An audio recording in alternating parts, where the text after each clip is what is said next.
ಕರ್ನಾಟಕ ಸಿದ್ದರಾಮಯ್ಯನವರ ನಿದ್ದೆ ಸರ್ಕಾರ ಭ್ರಷ್ಟಾಚಾರದ ಹೊಳೆಯಲ್ಲಿ ಮಿಂದು ಮೇಯ್ತಾ ಇದೆ. ಇಷ್ಟು ದಿನಗಳ ಕಾಲ ಅಬಕಾರಿ ಇಲಾಖೆಗೆ ಟಾರ್ಗೆಟ್ ಕೊಡ್ತಾ ಇದ್ರು. ನೀವು 30,000 ಕೋಟಿ ಕಲೆಕ್ಟ್ ಮಾಡಬೇಕು, 40,000 ಕೋಟಿ ಕಲೆಕ್ಟ್ ಮಾಡಬೇಕು, ವರ್ಷದಿಂದ ವರ್ಷಕ್ಕೆ ಕಲೆಕ್ಷನ್ ಜಾಸ್ತಿ ಮಾಡಬೇಕು ಅಂತ. ಈಗ ನೋಡಿದ್ರೆ ವರ್ಷದಿಂದ 2.5 ವರ್ಷದಲ್ಲಿ ವರ್ಷದಿಂದ ವರ್ಷಕ್ಕೆ ಟಾರ್ಗೆಟ್. ವೈನ್ ಸ್ಟೋರ್ ಹರಾಜ್, CL7 ಹರಾಜ್, CL2 ಹರಾಜ್, ಬ್ರೀವರಿ ಹರಾಜುಗಳು ಆಗ್ತಾ ಇದೆ. ನಿನ್ನೆ ಲೋಕಾಯುಕ್ತ SP ಅವರು ಅಬಕಾರಿ ಇಲಾಖೆಯಲ್ಲಿ ನಡೀತಾ ಇರುವಂತ ದೊಡ್ಡ ಭ್ರಷ್ಟಾಚಾರದ ತಿಮಿಂಗಲವನ್ನ ಬಂಧಿಸಿದ್ದಾರೆ. ಸುಮಾರು 2.5 ಕೋಟಿಗೆ ಬೇಡಿಕೆ ಇಟ್ಟದ್ದು ಒಂದೇ ಒಂದು ಲೈಸೆನ್ಸ್ಗೆ ಬೇಡಿಕೆ ಇಟ್ಟು 25 ಲಕ್ಷ ರೂಪಾಯಿ ಲಂಚ ತಗೊಂಡವಾಗ ರೆಡ್ ಹ್ಯಾಂಡ್ ಆಗಿ ಸಿಕ್ಕಾಕೊಂಡಿದ್ದಾರೆ. ನನ್ಗನ್ಸ್ತತೆ ಇಡೀ ಸರ್ಕಾರ ಇವತ್ತು ಕಳ್ತನದಲ್ಲಿ ರೆಡ್ ಹ್ಯಾಂಡ್ ಆಗಿ ಸಿಕ್ಕಾಕೊಂಡಿದೆ. ಯಾಕೆಂದ್ರೆ ಅಬಕಾರಿ ಇಲಾಖೆ ಬರೋದು ಫೈನಾನ್ಸ್ ಡಿಪಾರ್ಟ್ಮೆಂಟ್ ಅಡಿಯಲ್ಲಿ. ಅಬಕಾರಿ ಇಲಾಖೆಯ ಈ ಬ್ರಹ್ಮಾಂಡ ಭ್ರಷ್ಟಾಚಾರ ಒಂದು ರೀತಿ ರಾಜ್ಯದಲ್ಲಿ ಜನಕ್ಕೆ ದಂಗಾಗೋಟಿದ್ದಾರೆ. ಒಂದ್ ಕಡೆ ಜನ ಸರ್ಕಾರ ಕುಡೀರಿ ಅಂತ ಹೇಳಿ ಮಹಾತ್ಮ ಗಾಂಧೀಜಿಯವರ ಆಶಯ ಏನಿತ್ತು, ಈಗ ವಿಶೇಷ ಅಧಿವೇಶನ ಕರೀತಾ ಇದ್ದಾರೆ. ಬಿಜೆಪಿಯವರು ವಿಕಸಿತ ಭಾರತ ಅಂತ ಇಟ್ಟುಬಿಟ್ಟಿದ್ದಾರೆ. ಮಹಾತ್ಮ ಗಾಂಧೀಜಿಯವರ ಹೆಸರನ್ನ ತೆಗೆದಿದ್ದಾರೆ. ನಾವು ಮಹಾತ್ಮ ಗಾಂಧೀಜಿಯವರ ಪಕ್ಕ ಅನುಯಾಯಿಗಳು. ಯಾಕಂದ್ರೆ ಮಹಾತ್ಮ ಗಾಂಧೀಜಿಯವರ ವಂಶಜರು ಪಾಪ ಅವರು ಹೆಸರು ಹೇಳ್ತಾರೋ ಇಲ್ಲೋ ಗಾಂಧಿದ್ ಗೊತ್ತಿಲ್ಲ. ಇವರು ನಕಲಿ ಗಾಂಧಿಗಳು ಪಕ್ಕದಲ್ಲೆಲ್ಲ ಹೆಸರು, ಇವ್ರಿಗೂ ಅದಕ್ಕೆ ಸಂಬಂಧನೇ ಇಲ್ಲ. ಅದೇನೋ ಹೇಳ್ತಾರಲ್ಲ, ಇಮಾಮ್ ಸಾಬಿಗೂ ಗೋಕುಲಾಷ್ಟಮಿಗೂ ಏನ್ ಸಂಬಂಧ? ಇವ್ರ ಹೆಂಗ್ ಗಾಂಧಿ ಅಂತ ಇಟ್ಕೊಂತಾರೆ? ಗಾಂಧಿ ಬಗ್ಗೆ ಮಾತಾಡ್ತಾರೆ. ಗಾಂಧಿ ಆದರ್ಶ ಎಲ್ಲಿದೆ? ನಿಮ್ಮ ಆದರ್ಶ ಕುಡ್ಸಿ ಜನಗಳನ್ನ ಹಾಳು ಮಾಡ್ತಾ ಇದ್ದೀರ ಒಂದ್ ಕಡೆ. ಇನ್ನೊಂದ್ ಕಡೆ ನಶೆ. ಇಡೀ ಬೆಂಗಳೂರು, ಇಡೀ ಕರ್ನಾಟಕ ನಶೆಯಲ್ಲಿ ಮುಳುಗೋಗಿದೆ. ಯಾವ ಮಹಾತ್ಮ ಗಾಂಧೀಜಿ ಕುಡಿತ ಬಿಡಬೇಕು, ನಶೆಯಿಂದ ಜನರನ್ನ ಆಚೆ ತರಬೇಕು ಅಂತ ಪ್ರಯತ್ನ ಪಟ್ಟರು, ಅದೇ ಗಾಂಧೀಜಿ ಹೆಸರನ್ನ ಹೇಳ್ತಾ ಇರ್ತಕ್ಕಂಥ ಈ ಕಳ್ಳ ಕಾಂಗ್ರೆಸ್ ಅವರು ಇವತ್ತು ಕುಡಿಸೋದು ಒಂದ್ ಕಡೆ, ವಸೂಲಿ ಒಂದ್ ಕಡೆ. ಇವತ್ತು 25 ಲಕ್ಷ ರೆಡ್ ಹ್ಯಾಂಡ್ ಆಗಿ ಸಿಕ್ಕಾಕೊಂಡ ಮೇಲೆ ಒಂದು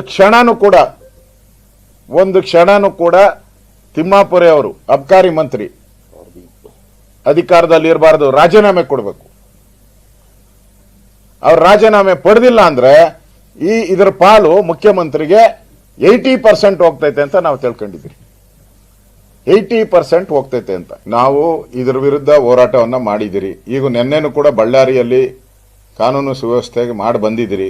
ಆಗ್ಲೇ ಅಬಕಾರಿ ಇಲಾಖೆ ಇದ್ದಿದೆ. ತಿರುಗಿ ಈಗ ಮಾತಾಡ್ತಾ ಇದ್ದೀನಿ. ಮೈಸೂರಲ್ಲಿ ಅವಾಗೆ ಕರೆ ಬರ್ತಾ ಇದೆ ನನಗೆ. ಮೈಸೂರಲ್ಲಿ ಅಧಿಕಾರಿಗಳನ್ನು ಅಟ್ಟಾಡಿಸ್ಕೊಂಡು ಹೊಡಿತಾ ಇರೋಂತ ಬಂದಿದೆ. ಇಲ್ಲಿ ಮಾಡಿದ್ರೆ ಅಲ್ಲೋದ್ರೆ ಕೋಗಿಲು ಕೂಗ್ತಾನೆ ಇರ್ತತೆ, ಕೇರಳದ ಕೋಗಿಲುಗಳು.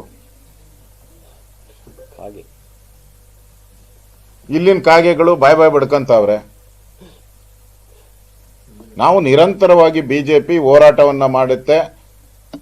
ತಾರ್ಕಿಕ ಅಂತ್ಯಕ್ಕೂ ತಗೊಂಡೋಗಿದ್ದೀರಿ. ಮೂಡ ಹಗರಣದನ್ನ 14 ಸೈಟು ಬಾಯಿ ಮುಚ್ಕೊಂಡು ಗಪ್ ಚಿಪ್ಪಾಗಿ ಕಳ್ತಂದಾಗಿ ಯಾರಿಗೂ ಗೊತ್ತಿಲ್ದಂಗೆ ಸರೆಂಡರ್ ಮಾಡಿಸಿದ್ದು ನಾವೇ.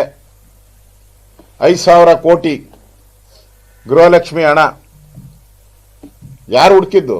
ನಾವೇ ಹುಡುಕಿದ್ದು. ಹುಡುಕಿ ತೆಗೆದು ಆ ಬಿಲ್ದಿಂದ ಆಚೆ ತೆಗೆದು ಮುಖ್ಯಮಂತ್ರಿಯ ಕ್ಷಮಾಪಣೆ ಕೇಳಿಸಿದ್ದು ನಾವೇ. ನಾನೇ ಅಸೆಂಬ್ಲಿಯಲ್ಲಿ ಮಾತಾಡಿದೆ. ಮುಖ್ಯಮಂತ್ರಿ ಬಾಯ್ ಬಿಡಿಸಿದ್ದೀನಿ. ಆಯ್ತು, ಹಣನ ವಾಪಸ್ ನಾವು ಕೊಡ್ತೀರಿ ಆ ತಾಯಂದಿರಿಗೆ.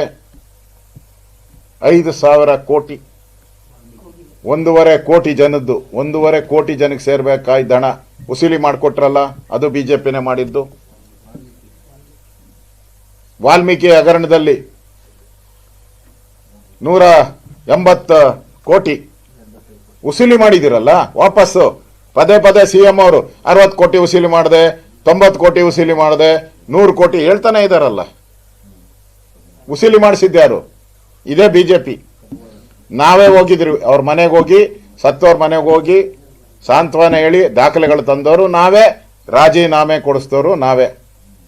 ಈ ಕೋಗಿಲು 600 ಕೋಟಿ ಬೆಲೆ ಬಾಳುವಂತ ಜಮೀನು ನಾವೇನಾನ ಇಲ್ಲ ಅಂದಿದ್ರೆ ಅದನ್ನ ಹಂಗೆ ಅವ್ರಿಗೆ ಹೆಂಗ್ ಹೊಡೆದಾಕಿದ್ರು ಅದಕ್ಕಿಂತ ಒಳ್ಳೆ ಮನೆ ಕಟ್ಕೊಟ್ಬಿಡ್ತಾ ಇದ್ರು. ನಾವ್ ಎಂಟ್ರಿ ಇಲ್ಲ ಅಂದಿದ್ರೆ, ಬಿಜೆಪಿ ಎಂಟ್ರಿ ಇಲ್ಲ ಅಂದಿದ್ರೆ ಅವ್ರಿಗೆ ಒಳ್ಳೊಳ್ಳೆ RCC ಮನೆ ಅದೇ ಜಾಗದಲ್ಲಿ ಕಟ್ಕೊಟ್ಬಿಡು. ಯಾಕಂದ್ರೆ ಅಲ್ಲಿ ಕೇರಳದ ಕಾಗೆ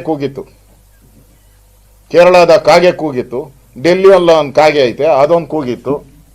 2 ಕಾಗೆ ಕೂಗಿದ್ಮೇಲೆ ಇಲ್ಲಿ ನಮ್ಮವೆಲ್ಲ ಎದ್ದು ನಿಂತ್ಕೊಂಡು ಈ ಕಾಗೆಗಳೆಲ್ಲ ಅದು ಹೋಗ್ತಾ ಇತ್ತು. ಎಷ್ಟು ಉಳಿಸಿದಿರಿ ನಾವು? ಕೋಗಿಲದ 600 ಕೋಟಿ, 5,000 ಕೋಟಿ ಗೃಹಲಕ್ಷ್ಮಿದು ಉಳಿಸಿದಿರಿ. ವಾಲ್ಮೀಕಿ ಹಗರಣದ 180 ಕೋಟಿ ಉಳಿಸಿದಿರಿ. 2,000 ಕೋಟಿ ಲೂಟಿ, ಇದು ಮೂಡ ತನಿಖೆ ನಡೀತಾ ಇದೆಯಲ್ಲ, 2,000 ಕೋಟಿ ಉಳಿಸಿದಿರಿ. ಯಾರು? ದಟ್ ಈಸ್ ಬಿಜೆಪಿನೇ ಉಳಿಸಿರೋದು ಇಷ್ಟನ್ನು ಕೂಡ. ದಿನಕ್ಕೆ 10 ಕೋಟಿ ಹೋರಾಟ ಮಾಡೋ ಶಕ್ತಿ ಬಿಜೆಪಿಗಿದೆ. ನರೇಂದ್ರ ಮೋದಿ ನೇತೃತ್ವದಲ್ಲಿ ನಾವು ಹೋರಾಟವನ್ನ ಮಾಡ್ತೀರಿ.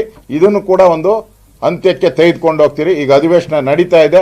ಎಲ್ಲ ವಿಚಾರಗಳನ್ನ ಅವರು ಕರೆದಿದ್ದಾರಲ್ಲ, ಗಾಂಧೀಜಿ, ಈ ನಕಲಿ ಗಾಂಧಿಗಳು ಇವರೆಲ್ಲ ಪಾಪ ಒರಿಜಿನಲ್ ಗಾಂಧೀಜಿ ಸ್ವಾತಂತ್ರ್ಯ ತಂದು ಕೊಟ್ಟವರು, ಇವ್ರು ನಕಲಿ ಗಾಂಧಿಗಳು. ಅವ್ರ ಹೆಸರು ಹೇಳಿ ಲೂಟಿ ಮಾಡ್ತಾ ಇರೋ ಇವ್ರ ಬಣ್ಣ ಬಯಲನ್ನ ನಾವು ವಿಧಾನಸಭೆಯಲ್ಲೂ ನಾವು ಮಾಡೋರಿದ್ದೀರಿ. ನೋ ಉತ್ಪ್ರೇಕ್ಷೆ, ನೋ ಊಹಾಪೋಹ. ತಾಜಾ ಸುದ್ದಿ ನಿಖರ ಮಾಹಿತಿಗೆ ಬ್ರೌಸ್ ಮಾಡಿ ವಿಜಯವಾಣಿ.net. QR ಕೋಡ್ ಸ್ಕ್ಯಾನ್ ಮಾಡಿ ಆಪ್ ಡೌನ್ಲೋಡ್ ಮಾಡಿಕೊಳ್ಳಿ.